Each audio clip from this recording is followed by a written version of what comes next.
बोलो गणेश भगवान की जय, पुरुषोत्तम भगवान की जय। बोलो गणेश भगवान की जय। अध्याय 17वा, सुकाचा मृत्यू व सुदेवाचा विलाप। श्री गणेशाय नमः। सूत कथा सांगत होते. नारायण ऋषी म्हणाले, द्रोणधन्वा राजाला जेव्हा आपले पूर्वजन्मातील चरित्र कळले तेव्हा त्याला फार आश्चर्य वाटले. त्याला पुढे ऐकण्याची उत्कंठा होती. वाल्मिकी सांगू लागले. भवितव्याची चिंता सोडून सुदैवाने हरिचिंतनाकडे मन लावले. तो आपले नित्यकर्म करू लागला. देवपूजेसाठी तो रोज फुले वगैरे आणण्यासाठी जवळच्या रानात जायचा. पुढे काही काळ गेला. तो तसाच अरण्यात गेला असताना त्याचा मुलगा सुख आपल्या मित्रांबरोबर विहिरीवर खेळण्यासाठी गेला. मित्रांबरोबर तो विहिरीत उतरला. त्याला पोहता येत होते. मुले जलक्रीडा करू लागली. एकमेकांच्या तोंडावर पाणी उडवू लागली. पोहता पोहता खिदळू लागली. मित्रांना फुल देण्यासाठी सुखाने पाण्यात खोल बुडी मारली. थोडा वेळ लपला, मग वर येऊ लागला. पण त्याचा श्वास कोंडला व तो अचानक मरण पावला. जरा वेळ तो वर येईना हे पाहून त्याचे सोबती घाबरले व ओरडू लागले. काही जण धावत त्याच्या घरी गेले आणि त्यांनी गौतमीला सांगितले, माई धावा, सूप पाण्यात बुडाला. गौतमी मूर्छित पडली. मुले सगळीकडे धावत होती, ओरडत होती. सुदैवही घरी आला. त्याला कळताच त्यानेही हंबरडा फोडला. पण पत्नीला सावध करून तिला घेऊन तो विहिरीवर गेला. मुलाचे प्रेत बाहेर काढण्यात आले. विहिरीच्या काठावरच मुलाचे प्रेत मांडीवर घेऊन सुदैव विलाप करू लागला. मुलाला उद्देशून तो म्हणू लागला, बोल ना, गप्प का बसलास? आम्हाला सोडून का जातोस? तुझे सोबती बघ, खेळण्यासाठी तुझी वाट बघत आहेत. मला हे घर तुझ्याशिवाय ओसाड वाटत आहे.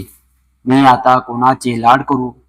अहो देवांनो, मी कोणतेही निंदकर्म केलेले नाही.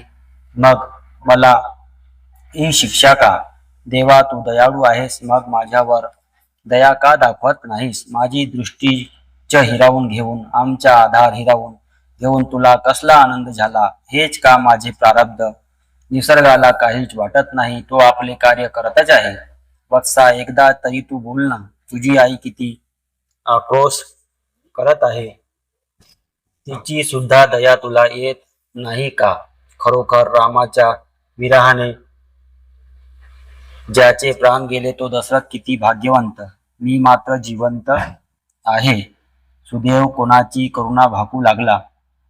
हे गोविंदा, यदुनाथा, रुक्मिणीपते, मुरारे, भगवंता, मी विरहाच्या अग्नी दग्ध होऊन जात आहे. माझे रक्षण करा. हे देवादिदेवा, लोकनाथा, गोपाळा, त्यांगपणे तुम्हीच यमुना नदीचे पाणी विषमुक्त केलेत. भवसागरातून तरुण जाण्यासाठी तुम्हीच नौकारूप आहात. माझ्यासारखा मूर्ख नीच तुमचे वचन उल्लंघून मी पुत्राची दुराशा मनात धरली. नाश पावलेली वस्तू परत कशी येईल? पण तुम्ही माझे पुत्र शोकाच्या अग्नीतून रक्षण करा. अशा तऱ्हेने सुदैव फार शोक करत होता. गौतमी आणि तो विहिरीच्या काठावर बसून पुत्राचे प्रेत मांडीवर घेऊन रडत होते.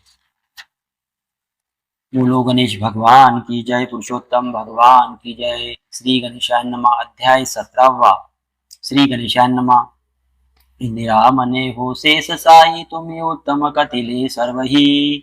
उपवास करण्या विषयी सामर्थ्य नाही जयासी, तई सर्व पाप क्षय होय, ऐसे अधिक मासी करावे काय। ते मज दयाळा निसंशय, कृपा करून सांगिजे। ते ऐकोनी वैकुंठ नायक, म्हणे हे ये सांगतो ऐक। वास करण्याविषयी देख, सामर्थ्य नसे जयासी, तई मलमासी अनुदीन। मौने करावे एक भुक्त भोजन, अवधा मौने हविष्यान्य नियमे भक्षण करावे। उपवासी जे पुण्य लाभते, त्याची मौन भोजने मिळते। आणि तयाने सर्व दुरिते लोपती जान निसंशय। मौने होय सौभाग्य प्राप्ती, मौने सर्व कलह मुक्ती। मौनेची लाभे सुख संपत्ती, मौनेची कीर्ती वाढते। मौनेची होते सुंदर रूप, मौने आयुष्य वाढते अमुप। मौनेची हरती सर्व ताप, म्हणून मौनची सदा धरावे. स्नान होमानी भोजन ती ठाई धरावे नित्य मौन. येथील मौनाची पडे कवना ती सांगतो ऐक सिंधुजे. मौन स्नाने तेज प्राप्ती मौन होमे अचल संपत्ती. मौन भोजने पे निश्चिती आयुष्य वृद्धी होत असे. स्नान समयी जे बोलत तयाचे तेज वरून हरित. मौन समयी मौन सांडित ते दरिद्री होत अग्निरोषे. आणि भोजनी मौन त्यागित तयांच्या आयुष्या मृत्यू हरित. यास्तव मनुष्य मात्री सतत मौन धरावे ती ठाई. ऐसे ऐकोनी प्रयोग सुता मने हो दयाळा भगवंता. तुम्ही मौन व्रताची तत्वता अत्युत्तमा कथिलीत. परी त्या व्रताचे किती प्रकार आणि ते धरावे कियत्कालवर हेही सकळ सविस्तर. मजला आता सांगिजे मग श्रीसी म्हणे जगन्नाथ. मौनाचे दोन प्रकार असत. एक ते भोजनांतपर्यंत आणि प्राणात्यंत दुसरे. जे भोजनांतपर्यंत मौन ते अथोक्त फल दे संपूर्ण. आणि प्राणाहुत्यंत ते त्याहून किंचिन देत. असे जैसे जयाचे नि होईल तैसेची तय की जे सकळ. मौने लाभते उत्तमशीला आणि पापे सकळ नासती. अधिक मासी मौन व्रत करीत तया अक्षय फळ लाभत. आणि हेची महापाप नासार्थ वर प्रायश्चित असे कहे. आणि जी जी असेल कामना ती ती मौनची होते परिपूर्ण. मौन व्रत फलाच्या वर्णना सहस्त्रवदना शक्ती नोहे. देवर्षी नारद पूर्वकल्पांतन अत्यंत नीच दासी सुत. असोनी तेने अधिक मासात मौन व्रत आचरिले. तेने तो सत्संगी पाहुणा सत्पुरुषाच्या कृपे करुनी.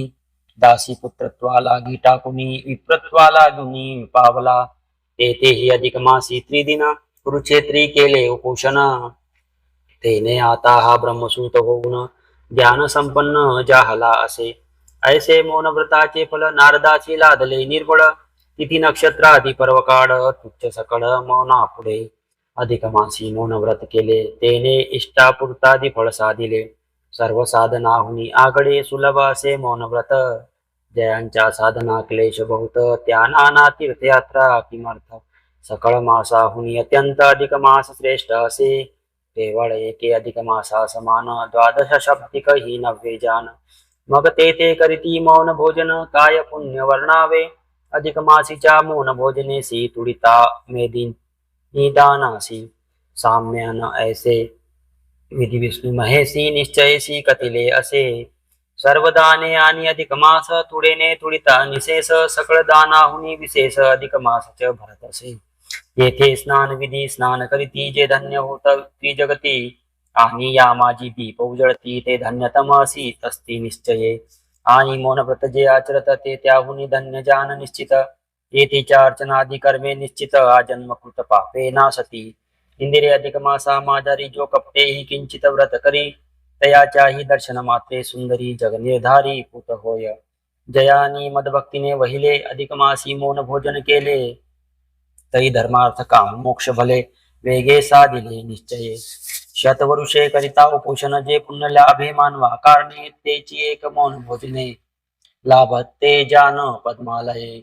या विषयी इतिहास एक उत्तम सांगतो प्रिये ऐक.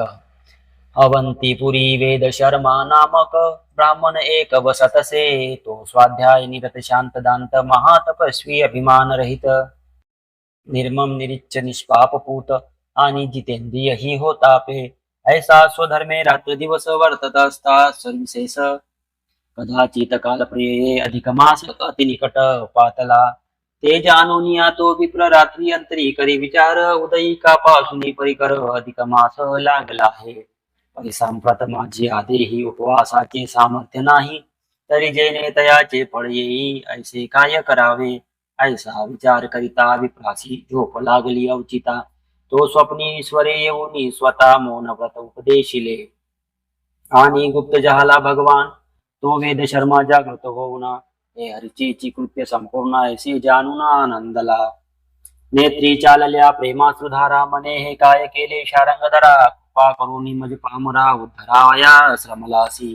दीनवत्सल हे तव बिरुद आजी मज दाविलेसी विसद. तव उपकार मी मतिमंद कैसा उत्तराई होऊ की. ऐसी प्रेमानंदे बोलत मैदिनी पडला दंडवत. असो मग तेने त्या मासांत मौनाशन व्रत चालिविले. शुद्ध प्रतिपदेपासून नित्य मौने भोजन करून अंती अमावस्येसी उद्यापन यथा विधान सारिले. तो त्या वेद शर्म्या लागी अनुग्रह कीजे मनोनी वेगी. साक्षात पुरुषोत्तम रथांगी दया सन्निध पातला. आणि म्हणे रे साधू ब्राह्मणा, मी तुझे झालो प्रसन्न मना. तरी मज मागे वरदाना पूर्वी न कामना सर्वही. ते हे ऐकोनी तो वेद शर्मा म्हणे भगवंता पुरुषोत्तमा. तू पूर्वीसी माझी या कामा तरी सांगतो ऐके दयाळा. देवा तुझी पाद पंकजी सर्वदा भक्ती राहो माझी. आणि त्वद्भक्तजनांच्या काजी प्रेमा सहजी असावा. ब्रह्मांडोदरा माझी शुभ चक्रवर्ती सिंह दुर्लभ. ऐसा परम सौख्याचा लाभ व्हावा सुलभ याच जन्मी. काया वाचा मने करुणा नित्य घडावे विप्र सेवना. नाना विभव भोग संपूर्ण अखंड अनुदीन मिळावे. दीनावरी म्या अनुग्रह करावा परदुःख समूह हरावा. दाने करण्याचा लाभ घ्यावा प्रेमा ठेवावा स्वधर्मी. मम देही आरोग्य असावे गृहा माझी धन वाढावे. क्षेत्रात बहुधान्य पिकावे गौधन व्हावे विपुलते. कदापि माझ्या स्वजनांशी वियोग न होणे हर्षिकेशी. आणि मज अंती स्वदेहेशी वैकुंठी गमन घडावे.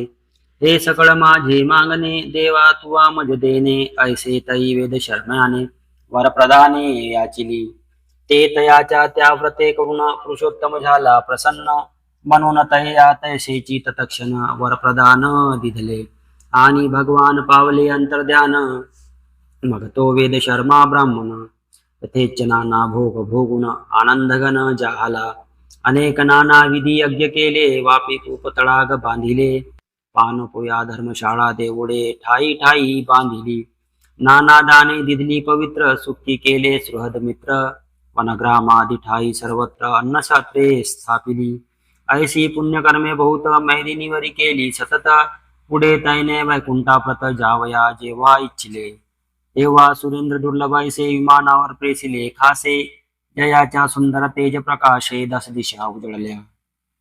तये विमानी आरूढून वेद शर्मा ये वैकुंठा लागून. तो मार्गा माझी निर्जरगण येऊन तया पूजिती. आणि म्हणती गा भाग्यवंता ब्राह्मणोत्तमा कृतकृतार्था. तू अधिक मासी मौन व्रताचरिलेसी यथार्थ. तयाचे फळ हे तुझ लागी प्राप्त झाले धन्य तू त्रिजगी. तो तया देवेंद्र लाग वेगी पूजोनी साष्टांगी प्रार्थित. अंगा विप्रोत्तमा मी किंचित मागतो पूर्वी मनोरथ. अधिक मासी मौन भोजन व्रत तुवा यथार्थ साधिले जे. तयाच्या एक दिनाचे फळ मज देई होऊन दयाळ. हे कथाची तत्काळ इंद्राशी देता झाला ते. मग तत्प्रभावे सुरेंद्राने वृत्तासुरा सुदिले क्षणे. असो पुढे त्या वेद शर्म्याने वैकुंठी केले आगमन. तो सदा बहु सौख्य भोगित अद्यापि वैकुंठ आहे वसत. इंदिरे मौन भोजनाचा यथार्थ ऐसा अमित प्रभाव कहे. अधिक मासी मौन भोजन केले तेने सर्व ही पुण्य साधिले. यास्तव सवी साक्षे ते भले मौन व्रताचे कीजिए. एवं प्रकारे हर्षिकेसी कथिता झाला इंदिरेसी. ऐसे श्री वाल्मिक दृढ धन्व्यासी कथन करीते जाहले.